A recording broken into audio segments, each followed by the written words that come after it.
প্রত্যেক নেতা নেত্রীর থেকে তার কথা শুনছেন।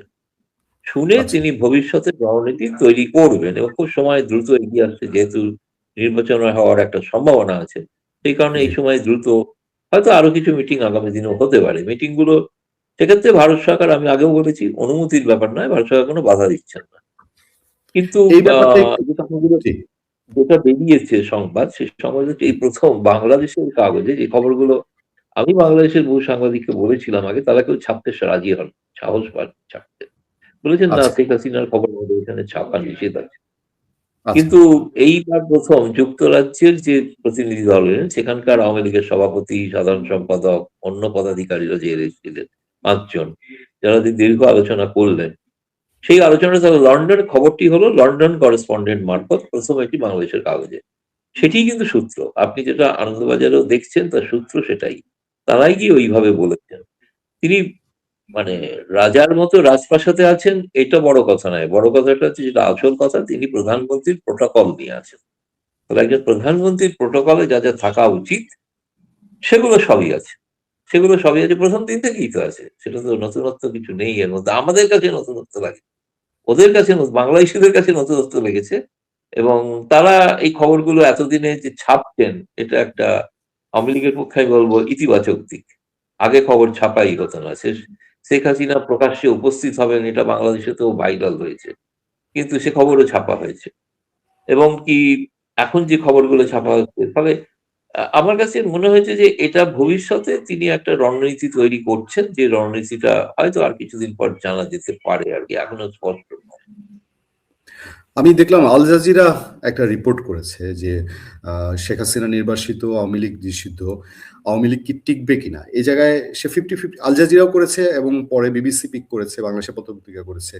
যে সেখানে বলা হচ্ছে যে এমন হতে পারে ইলেকশনের পরে, যেহেতু আওয়ামী লীগবিহীন ইলেকশন হয়ে যাচ্ছে, তার কর্মীরা পরে বিভক্ত হয়ে যাবে, অন্য দলে বিলীন হয়ে যেতে পারে এবং আওয়ামী লীগ একসময় নিশ্চিহ্ন হয়ে যেতে পারে। এটা একটা অংশ আছে খবরের দুরকম।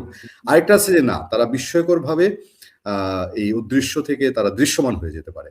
এবং এখানে এই বিষয়টা আপনার কাছে কি মনে হয়? এইখানে এবং এখানে কি ভারতের কোনো ভূমিকা আছে কিনা? না, ১ম কথা হচ্ছে ২০১৪ থেকে ২৪ মনে হয়েছিল বিএনপি নামক দলটি নিশ্চিহ্ন হয়ে গেছে। তা তো হয়নি, তারা আজ ক্ষমতার দোরগোড়ায়। এমনকি জামায়াত, যাকে কোথাও দেখা যেত না, তার নিষিদ্ধ ছিল, জামায়াতও ক্ষমতায় আসবে কিনা এই নিয়ে আলোচনা চলছে, চর্চা শুরু হয়েছে। নিষিদ্ধ হয় না। ভারত, আমি বলছি, ভারত বাংলাদেশের ৩ টি ধারা সব সময় থাকবে, ক্ষমতায় থাকুক বা না। নিশ্চিহ্ন কেউই হবে না। নিশ্চিহ্ন না আওয়ামী লীগ হবে, নিশ্চিহ্ন বিএনপি হবে না কোনোদিন, নিশ্চিহ্ন জামায়াতও হবে না। ৩ টে আদর্শের ধারায় বাংলাদেশ বিবর্তিত হয়। এটা গেল এক। দ্বিতীয় কথা, আপনি যদি বলেন, হ্যাঁ, এগুলো অনেক, আমরা যেটা বলতে পারি সেটা হচ্ছে, সেটা সাংবাদিক হিসেবে কানেক্টিং দ্য ডটস। আপনি যে সূত্রগুলোকে এক সূত্রে গাঁথেন। কিরকম? ভারতের একটি সংবাদ মাধ্যম, ইংরেজি সংবাদ মাধ্যম, যেটাকে আমরা অনেকেই জানি যে আমাদের পররাষ্ট্র মন্ত্রণালয়ের খুব ঘনিষ্ঠ সংবাদ মাধ্যম, তারা কতগুলো প্রশ্ন শেখ হাসিনা করলেন, যে প্রশ্নের জবাব তিনি দিলেন যে আহ, আওয়ামী লীগ এবং বিএনপি দুটি রাজনৈতিক দল, এদের কারণেই বাংলাদেশে গণতন্ত্র বিকশিত হয়েছে। তিনি বিএনপির অবদানকে স্বীকারও করেছেন। দ্বিতীয়ত হচ্ছে, তিনি বলেছেন, তিনি ধরেও না যে নির্বাচন হয়ে যাচ্ছে, তিনি ধরে নিয়েছেন, এবং তাহলে তিনি একটা আপিল করছেন বিএনপির কাছে যে আওয়ামী লীগের উপর নিষেধাজ্ঞা যেন প্রত্যাহার করা হয়। ঠিক তারপরে আহ তারেক রহমান, তিনি এপিকে একটা ইন্টারভিউ দিলেন। সেই ইন্টারভিউতে বললেন তিনি যে কোন রাজনৈতিক দলকে নিষিদ্ধ করায় তিনি বিশ্বাস করেন না। কারণ ভবিষ্যতে কোনো একদিন তাহলে তাদেরকেও কেউ তাদের উপরও নিষেধাজ্ঞা আরোপ করতে পারে।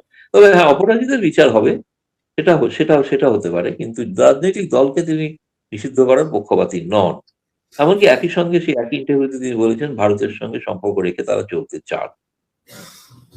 এই কারণে আমি বলতে পারি যে এটা ভারতের থেকে, আমি কোন নির্দিষ্ট মানে কোন খবর নেই। কিন্তু আমার মনে হচ্ছে এগুলোকে যদি সূত্রগুলো যোগ করেন, তাতে অবশ্যই ভারতের ভূমিকা থাকলেও থাকতে পারে। সেটা হচ্ছে যে আওয়ামী লীগ এইভাবে একটা দীর্ঘকাল রাজনৈতিক দল, হয়তো এই সময় একটা বিএনপি ক্ষমতায় যদি এসে যায়, এখন যদি নির্বাচনটাই তো যদি হয়, এই নিয়ে প্রশ্ন আছে। সেটা তো আপনি তো নিশ্চয়ই জানেন, হয়তো শুনেছেন, আমাদের আশঙ্কা আরো বাড়িয়ে দিয়েছে মার্কিন দূতাবাসের যে ঘোষণা, ট্রাভেল জি, অ্যাডভাইসের। সতর্কতা। তাতে এই প্রথম আমি দেখলাম তারা ঘোষণা করেছেন যে বাংলাদেশের নির্বাচনের প্রাক্কালে জঙ্গি চরমপন্থীদের হামলা হতে পারে। এই শব্দগুলি ব্যবহার করা হয়েছে। এবং সেখানে সেটা তাদের ওয়েবসাইটে আছে। এবং বলা হয়েছে মন্দির, মসজিদ, গির্জা আক্রান্ত হতে পারে।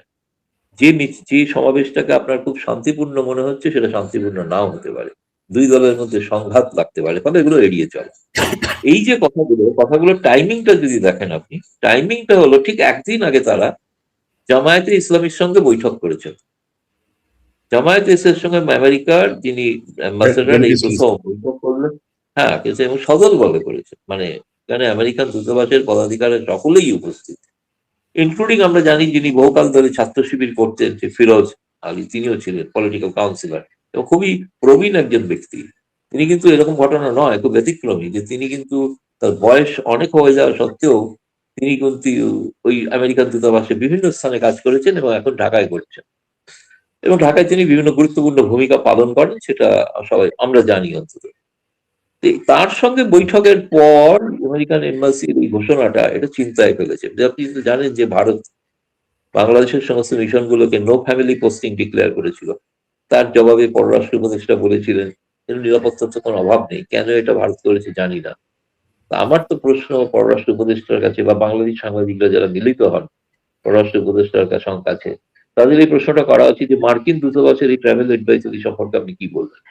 তিনি বলেছেন জঙ্গি হানা হতে পারে, মন্দির, মসজিদ, গির্জায় আক্রমণ হয়। এই কথাগুলো যে বলে, এবার সেটাকে তারা কিভাবে দেখছেন বা তার ব্যবস্থা কি রাখছেন প্রতিরোধ করার জন্য, সেটা বাংলাদেশের সরকারের দায়িত্ব। আপনি যেটা আরেকটা জিনিস হয়েছে সেটা নতুন ঘটনা, তাতে আমার মনে হয় বাংলাদেশের রাজনীতির আরেকটা পট পরিবর্তনের ইঙ্গিত পাওয়া যাচ্ছে। সেটা হচ্ছে যে তারেক রহমানের গণভোটের পক্ষে হ্যাঁ বলে দেওয়াতে একটা সমীকরণ বদলাতে পারে। কারণ এই গণভোটের পক্ষে হ্যাঁ বলাটা বিএনপি দলের মধ্যে ভিন্ন মত ছিল, সেটা সকলেই আমরা জানি। হঠাৎ তারেক রহমান হ্যাঁ বলেছেন, কেন হ্যাঁ বলেছেন তিনি গোটাটা পড়ে রেখেছেন কিনা আমি জানি না। এবং সেই নিয়ে আমার মনে হচ্ছে বিএনপি যে একটা অবস্থা, মানে সত্যি সত্যি তারা ফেরার পর যে ধরনের একটা আকাঙ্ক্ষা মানুষের মধ্যে, আগ্রহ যেটা বেড়েছিল, সেটা কিন্তু কিছুটা সীমিত হয়েছে। তিনি কি কোনো চাপে পড়েছেন আমি সেটা জানি না। ফলে সেটা আপনারাই ভালো বলতে পারবেন বাংলাদেশে কেন এই মত পরিবর্তনটা ঘটলো। কিন্তু এটা হলে কি হবে সেটা কি জানেন তারা? নির্বাচনে যে গণভোট চাওয়া হচ্ছে সেই গণভোটে কি ভোটারদের কাছে বলা হচ্ছে যে ৩৮টি ধারা কি? তারা না জেনে হ্যাঁতে ভোট দিক, কিন্তু কেন হ্যাঁতে ভোট দেবো, কি জন্য দেবো, সেটা কি বলেছেন? তার কি কোনো প্রচারপত্র জারি হয়েছে? আমি জানি না। জুলাই সনদ কি ঘরে ঘরে বাড়িতে বাড়িতে পৌঁছে দেওয়া হয়েছে? পৌঁছে দেওয়ার পরিক্রম ছিল না যে তা না, সত্যি কথা। সেটা কি হয়েছিল আমি জানি না। প্রত্যেকটা মানুষ কি জানেন যে জুলাই সনদের অর্থ কি? তার এটা রূপায়িত হলে হ্যাঁ ভোট প্রক্রিয়া জিতলে কি হবে? ফলে বাংলাদেশ একটা, আমি বলবো একটা, মানে অদ্ভুত একটা টার্মোয়েল এর মধ্যে আছে। মানে এটাকে সন্ধিক্ষণে বলাটা হচ্ছে কম বলা হবে। নানাবিধ জঙ্গি, সন্ত্রাসবাদী হানা এবং তার সঙ্গে রাজনৈতিকের মত পরিবর্তন, আভ্যন্তরীণ রাজনৈতিক দলের মধ্যে একটা পরিবর্তন ঘটছে। সমস্ত বিষয়টা মানে খুবই একটা জটিল দিকে দিয়ে যাচ্ছে, খুব সহজ হচ্ছে না। এবং আজকে একটা কথা বলে রাখি আপনাকে, যেটা বলা ভালো। আমি শুনলাম যে বেশ কিছু ভারতীয় সাংবাদিকও তারা ভিসার জন্য আবেদন করেছেন, যে তারা যেতে চান নির্বাচন দেখতে। কিন্তু আপনাদের নির্বাচন কমিশন যে ১৬টি দেশকে আমন্ত্রণ জানিয়েছে পর্যবেক্ষক হিসেবে, সেই তালিকায় ভারত নেই। ভারতের থেকে কোনো পর্যবেক্ষক যাচ্ছেন না। এখন ভারতীয় আমন্ত্রণ জানিয়েছিলেন, ভারত না করেছেন কিনা এই সংবাদটা আমি জানি না, এটা আমি খোঁজ নিয়ে দেখব। দ্বিতীয়ত হচ্ছে যে আমেরিকা তো বলেছিলেন পাঠাবেন না, জাতিসংঘও পাঠাবেন না, আমেরিকা থেকে একটা বেসরকারি প্রতিনিধি দল আসতে পারে, জাতিসংঘও পাঠাবেন না বলেছেন। বাকি যে ১৬টা দেশের মধ্যে অধিকাংশ মুসলিম প্রধান রাষ্ট্র, তারা আসছেন। আমাদের বাইরের রাষ্ট্র বলতে রাশিয়া আছে। ফলে এই বিষয়টা থেকে আমার ধারণা হচ্ছে যে ভারত কেন আমন্ত্রিত নয়, এই প্রশ্নটা ইলেকশন কমিশনের কাছে কি কেউ কোনো সাংবাদিক প্রশ্ন করেছেন বা করবেন?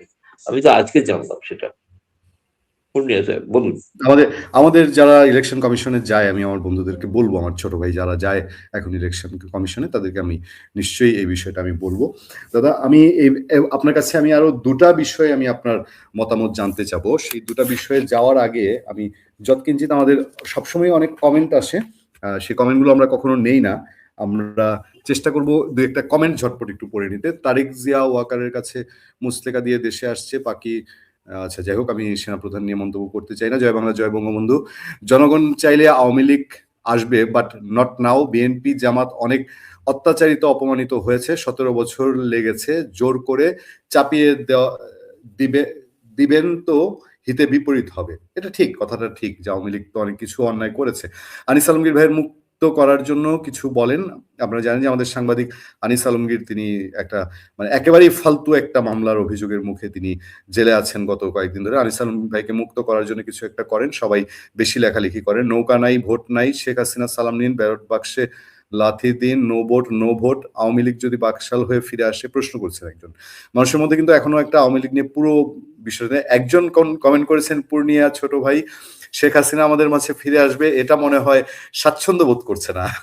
আমি জানি না ওনার কিছু থেকে কি মনে হলো এখানে স্বাচ্ছন্দ্য আমাদের বিষয় নেই। দাদা, আমার জানার আগ্রহ আপনার কাছে, বাংলাদেশের জামাতে ইসলামী এবং বিএনপির মধ্যে একটা প্রতিদ্বন্দ্বিতা ভাব বলা হচ্ছে, কিন্তু আমার বিশ্লেষণ আমি আমার দর্শকদেরকে তুলে ধরেছি। আমার কাছে মনে হচ্ছে যে এখনো এটা সিরিয়াস প্রতিদ্বন্দ্বিতার পর্যায়ে না, মানে এটা নির্বাচনটাকে একটা প্রতিদ্বন্দ্বিতার মোড়ক আনার জন্য এরকম হচ্ছে। তারপরেও বিভিন্ন আলাপ বাংলাদেশে অনেকে বলছেন জামাত নির্দিষ্ট 162টা কেন্দ্র, এটা পত্রিকাও রিপোর্ট হয়েছে, ইন্ডিয়ান পত্রিকায় হয়েছে, সেটা বাংলাদেশ নিউজ এসেছে, জামাত 162টা আসলে টার্গেট করে নেমেছে, এগুলো তারা যে এনি হাউ জয় ছিনিয়ে আনবে।